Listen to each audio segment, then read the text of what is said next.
السلام عليكم ورحمة الله وبركاته. أعوذ بالله السميع العليم من الشيطان الرجيم من همزه ونفخه ونفثه بسم الله الرحمن الرحیم. اگلی جو آیت ہے وہ اسپیسیفکلی اللہ نے متقین کے لیے، مومنین کے لیے، مسلمانوں کے لیے قل کہہ دیجئے اونبئکم کیا میں تمہیں بتاؤں، تمہیں خبر دوں، بخیر بہتر، من سے ذالکم اس میں سے، کیا میں تمہیں ان میں سے سب سے بہتر چیز بتاؤں، للذین ان لوگوں کے لیے جو، للذین اتقوا جنہوں نے تقوی اختیار کیا، پرہیزگاری اختیار کی، عند ربہم ان کے رب کے پاس، جنات باغات ہیں، تجری جاری ہیں، من تحتها الانہار جس کے نیچے سے نہریں، خالدین فیہا ہمیشہ رہیں گے، وازواج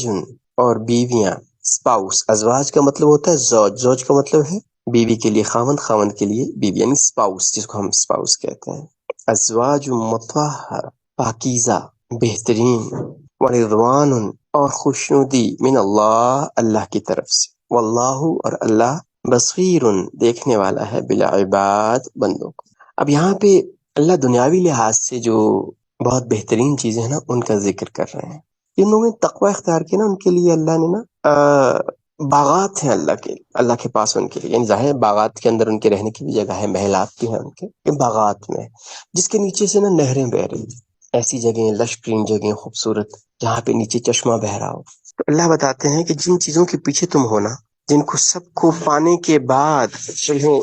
جو تم حاصل کرنا چاہتے ہو نا، اللہ نے تقوی اختیار کرنے والوں کے لیے وہ رکھا۔ اور پھر نیچے دیکھیں، اور وازواج مطہر بہترین جوڑا، بہترین زوج، بہترین سپاؤس اللہ نے رکھے ہوئے ہیں، پاکیزہ، جو صرف انہی کی طرف نظر اٹھانے والے ہیں، ایسے جن کو دیکھ کے آنکھوں کو ٹھنڈک ملے، جن سے دل کو سکون ملے، خوشی ملے ہمیشہ کے لیے۔ ایسے نہیں کہ جس طرح ہمیں پہلے جو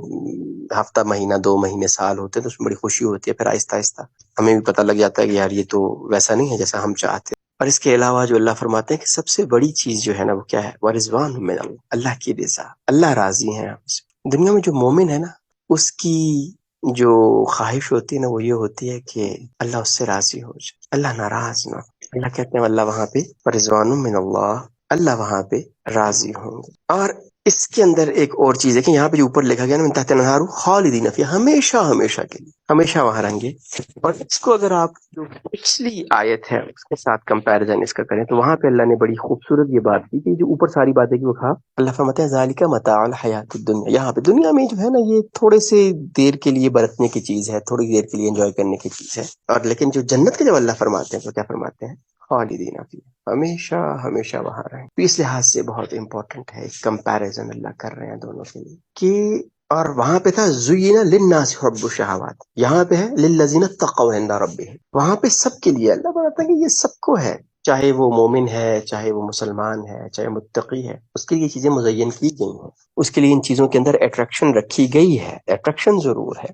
لیکن جو بچ جاتے ہیں، تقوی کا مفہوم کیا ہے، جو بچتے ہیں کس چیز سے، جس چیز سے اللہ نے منع کیا ہے، جس چیز سے اللہ نے روکا ہے، اگر اس سے بچ جاتے ہیں، اب ایک حد کو کراس نہیں کرتے ہیں،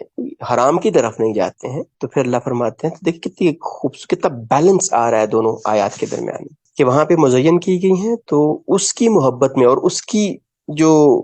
شہوت ہے نا اس کی محبت ہے، اس کی محبت میں اندھا نہیں ہونا، اس کی محبت میں اللہ کی حدوں کو پامال نہیں کرنا، اس کی محبت میں اللہ نے جو چیزیں منع کی ہیں ان کو کرنا نہیں ہے، اور جو کرنے کا کہا ہے اس سے رکنا نہیں ہے۔ تو اگر ہم یہ کریں گے تو پھر ہم کیا ہیں، تقوی والے۔ تقوی کا مفہوم کیا ہے، تقوی بچنا، وقا، وقا یقا وقا سے نکلا ہے جس کا مطلب ہے بچنا، اپنے آپ کو بچا لینا۔ تو جو بچا لے گا خود کو حد سے بڑھنے سے یا ان چیزوں کی محبت میں اندھا ہونے سے، اس کے لیے کیا ہے، الذین اتقوا عند ربہم جنات تجری من تحتہا، اس کے لیے اللہ نے نا ان سب چیزوں سے بہت بہترین رکھے ہوئے جہاں پہ آپ بہت سکون سے رہ سکتے ہیں۔ اور وہاں پہ صرف ذکر تھا مردوں کے لیے کہ حب الشہوات من النساء، عورتوں کے اندر، یہاں پہ ازواج کا ذکر کیا، یہاں پہ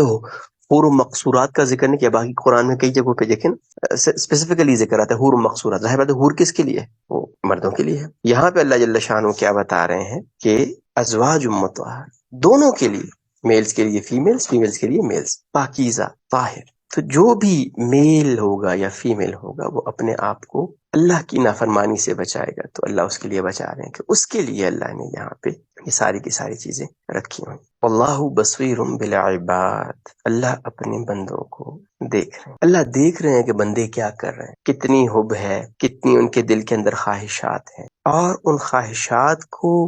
رکھتے ہوئے پھر وہ کیا کر رہے ہیں، کیسے بیہیو کر رہے ہیں۔ ان کو اولاد کی بھی محبت ہے، کو عورتوں کی بھی محبت ہے، ان کا بھی دل چاہتا ہے کہ اچھی اچھی برانڈڈ گاڑیاں ہوں، بہترین گاڑیاں ہوں، ان کا بھی دل چاہتا ہے کہ ڈھیر سارے جو ہے وہ مال و دولت ہو، لیکن کیا وہ ان چیزوں کی محبت میں اللہ کی حدوں کو تو نہیں بھولتے، اللہ کی منع کی ہوئی چیزوں کو پامال تو نہیں کرتے۔ اور پھر اس سے اگلی آیت کے اندر اللہ جل شانہ ان لوگوں کا للذین اتقوا کی ایک نشانی بتاتے ہیں کہ یہ لوگ کون ہیں۔ تو یہ ایک بہت خوبصورت دعا بھی ہے، یہ مانگنی بھی چاہیے اللہ سے، اور یہ اللہ نے ان لوگوں کی نشانی بتائی ہے۔ الذین، جو لوگ یقولون کہتے ہیں، ربنا، اے ہمارے رب، اننا، بے شک ہم، ان بے شک، نہ ہم، بے شک ہم، آمنا، ایمان لے آئے، فاغفر لنا، اللہ ہمیں بخش دیجیے، ذنوبنا، ہمارے گناہوں کو بخش دیجیے، وقنا، اور ہمیں بچا لیجیے، عذاب النار، دوزخ کے عذاب سے۔ اگر اس کو ہم علیحدہ دیکھیں تو بھی بہت خوبصورت ہے، دعا ہی بہت خوبصورت ہے، اور اگر اس کو پچھلی آیات کے کانٹیکسٹ میں دیکھیں تو بھی چیزیں بہت واضح ہو جاتی ہیں کہ یہ کون لوگ ہیں جو جن کے لیے اللہ نے، جو تقوی اختیار کرنے والے، اور جن کے لیے اللہ نے جنت میں نعمتیں بچھا رکھی ہیں، اور وہ کیا ہیں؟ الذین، وہ لوگ جو یقولون کہتے ہیں، ربنا اننا آمنا، بے اے اللہ، بے شک ہم ایمان لے آئے، اے اللہ بے شک ہم ایمان لے آئے ان چیزوں پہ جو آپ نے کی، قرآن پہ ایمان لائے، نبیوں پہ ایمان لائے، آپ کی کتابوں پہ ایمان لائے۔